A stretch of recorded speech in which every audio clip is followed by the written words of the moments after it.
Well, howdy folks, welcome back to the shop. So hopefully the background noise, I live on a major highway, so it's a little bit noisy here with some of the vehicles going down the road here, especially it's a relatively nice day for this time of year. So but anyway, what I wanted to talk about is I had a few people say, well, how you make changing a tire look so easy.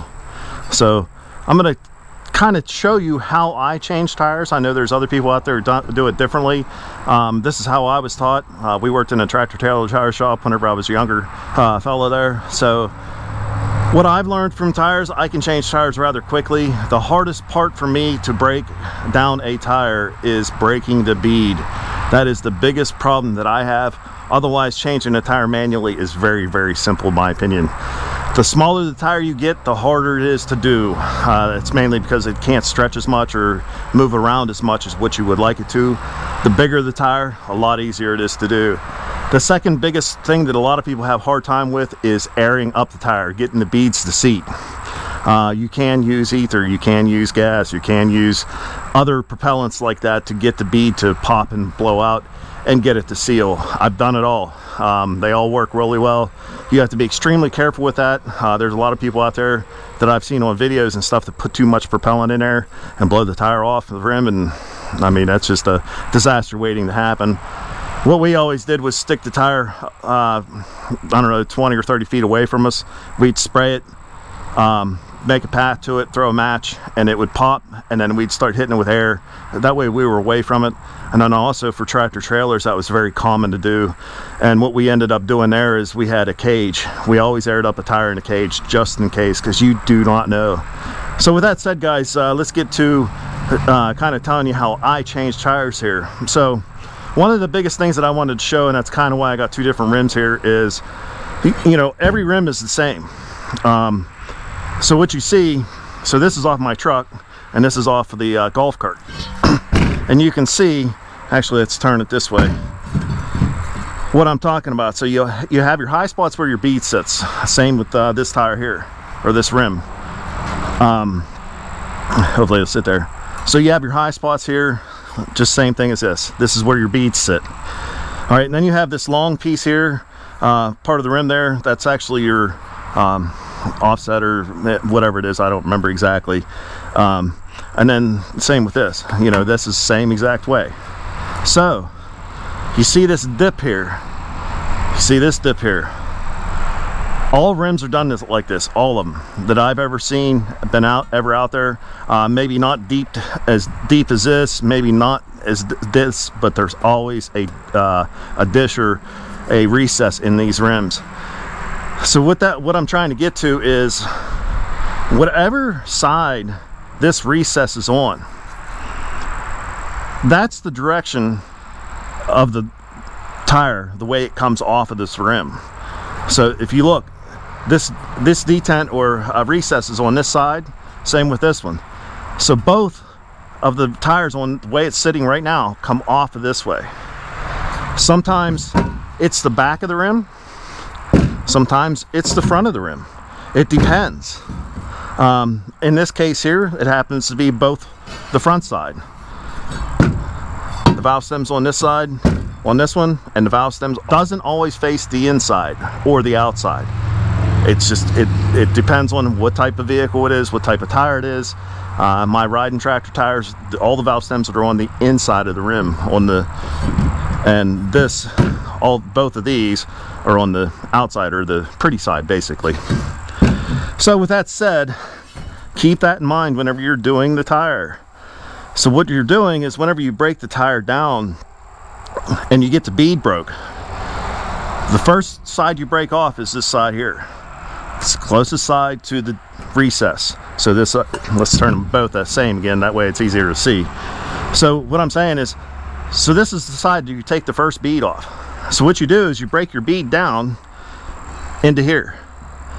Then you start walking it up and keeping that bottom part of the bead in this recess.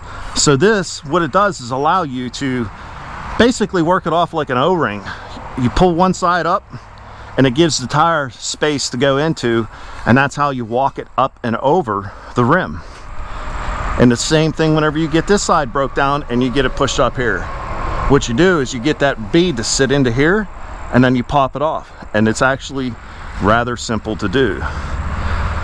So I think that's pretty much it for this. One of the things you got to be really extremely careful, and that's exactly this rim here, is a lot of the newer vehicles have the TPMS sensors in them. So that's the tire pressure monitoring systems. What I usually try to do is, if I'm breaking the bead down, I do it on the opposite side.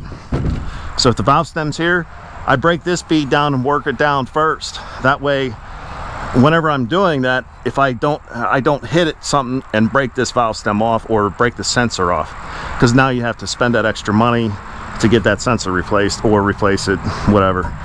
But so then once I get that bead broke, I'll start working this side up first. That way I'm pulling the tire away from this valve stem. And that's kind of good practice to do on any valve stem.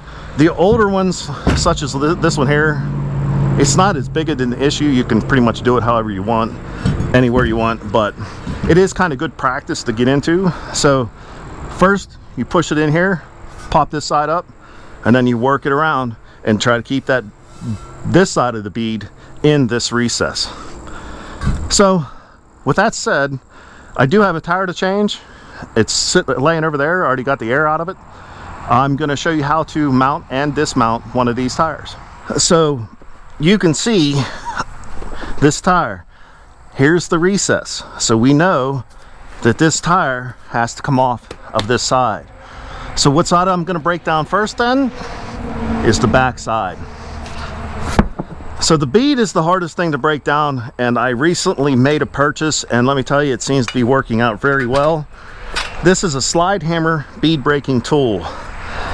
So what you do, you put it in, get it underneath the bead, work it in there, and then walk it around. And you can see it bead already stopped down a little bit. And also keep in mind, you know, doesn't matter what type of rim you're doing. I always either try to do it on dirt or a piece of carpet. That's what's underneath it right here. So, like I said, just keep working around.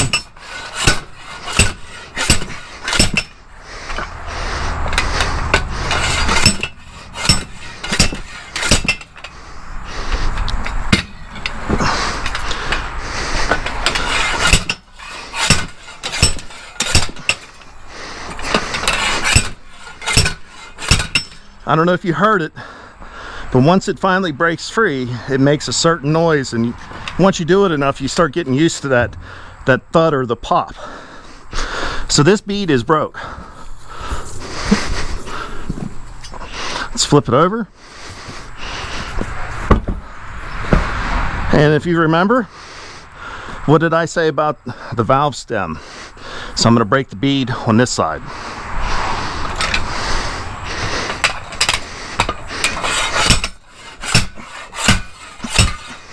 And look at that. A couple swings and that bead already broke. And like I said, you could hear that thud.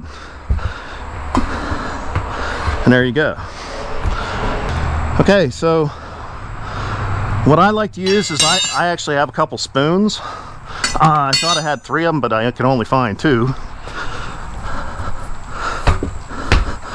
But soapy water, spray it down, give you some lube. Okay. So what I'm going to do is work that guy in. So here's what I was saying. You can already see, if I don't stand on it, you won't be able to see it. Oh yeah, you can. But look, it's pulling this side of the tire into that groove of the rim when I do that. It's exactly what you want. So you always start out with 2 or 3.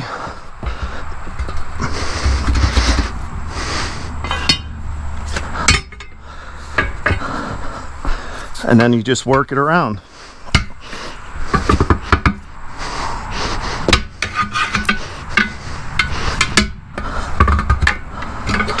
This is where the 3rd spoon would be very, very helpful.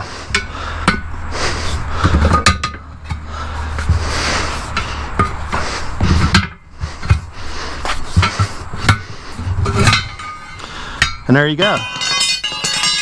This side of the rim's off.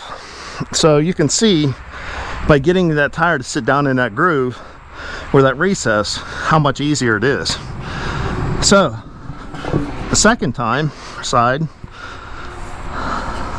I do exact same thing. Lube. It doesn't hurt. So this side is, you can do this with a screwdriver or something too, but that's what this is for. You stick the rim through, you twist this, or stick the iron through, you twist it, it'll catch on that rim, and then you just push it down, just like that. And then I take a rubber mallet, boom, right out. Well, there you go. So let me get the other tire that I'm putting on, and let's get this mounted. So here's the used tire that I'm going to be putting on, and I also got these used tires for free, so that helps too. So what you want to do is make sure there's nothing inside the rim or inside the tire. I cleaned the bead off, and all I do is take the soapy water with a rag and just wipe it down good and make sure it's good and clean. You don't want anything sticking up to where, you know, it won't seal the bead right. I did the same thing with the rim, so make sure you do that.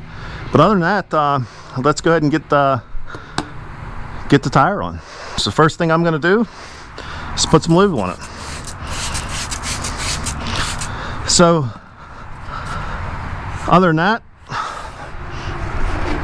how I've always done it is picked up the tire just like that, and then basically just kind of wedged it on there, and then worked the bead around. And look, that side's on. Same thing, lube up this.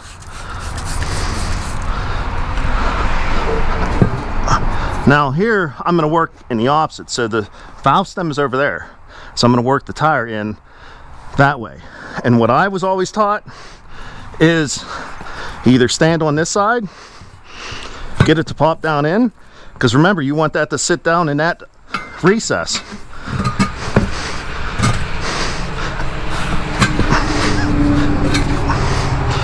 I forgot.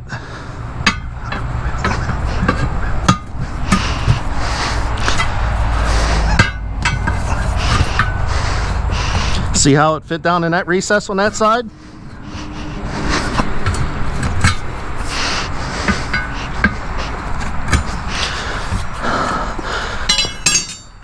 I'm actually going to switch to this. It might be easier for me. Then just work it around. Same thing.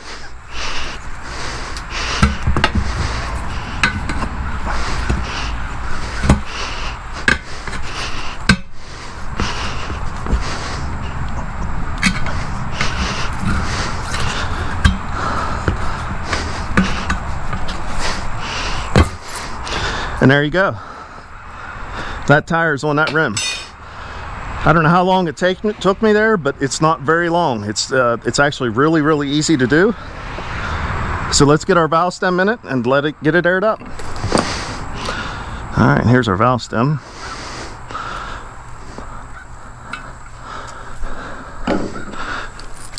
And then let's get her aired up. Now, sometimes getting the beads to seal, you're supposed to overinflate them. Let's see if this one's going to seal or not. All right, so that's sometimes a problem too. What you can do is, Dad, this worked for me, is kind of leaning against your knees. And what you're doing is you're working that bead just a little bit up on there. So now you just have the front and you kind of hold it the same way. And let's put some air to it. And I think it got it. Yep. And that's the other reason why I add a little bit of lube on, is you'll hear it pop here in a second, and that's seating the bead.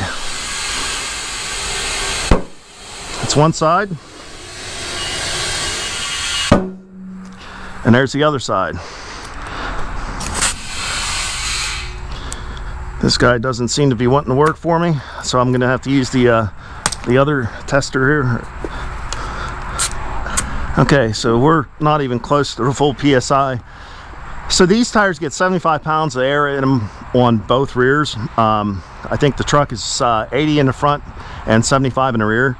So what I wanted to tell you real quick is I'll finish airing it up here in a second, but you should always check, and that's why I use soapy water. Check the valve stem, check the beads, and with the soapy water you'll see bubbles come up. And this side doesn't look like it's leaking, so I think it'll be all right. And do the same thing for the other side. This rim and tire, the beads were actually very clean, so I doubt it's going to leak anyway, but there you go. Well guys, there you go. See, it's really not that hard to change a tire. The smaller the tire, like I said, the harder it is, but I'm sure I made it look pretty easy. But once you get used to doing it, it's really not that hard. I don't mind changing my own tires if I can find used tires or somebody gives them to me or whatever. But if I'm doing other things, I'm gonna let somebody else do it. It depends on how the situation is at the time. But one of the things I've wanted to mention too is anytime you change a tire, make sure you look at the valve stem. If you have the TPMS sensors in it and all that stuff, make sure you look at that.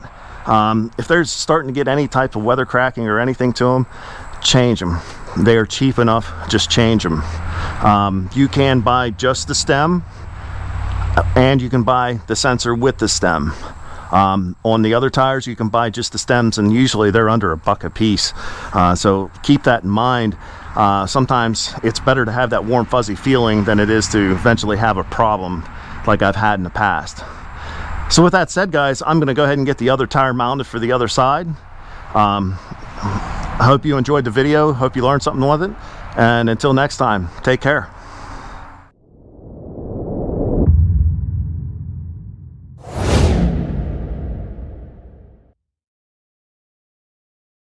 Okay, so here's a little bit of a bonus feature. I am going to mount the other tire here. Here's the other one we just did. Same thing. Can't stress enough, put lube on it. And here you go.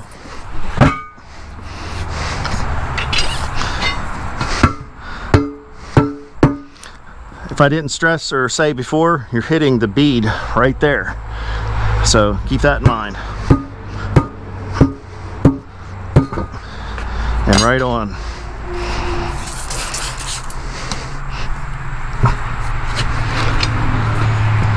And then remember what I said, stand on it and work it in.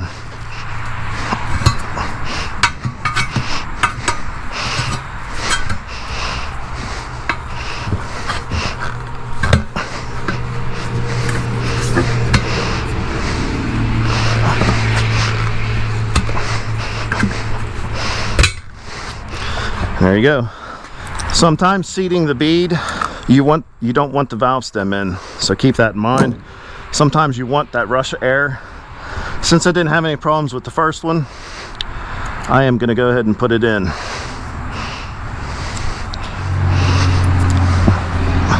We'll see if we can get it without having to hammer it.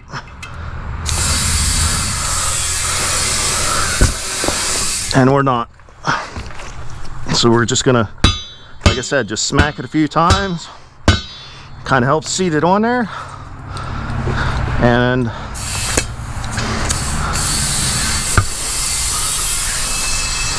there it got it.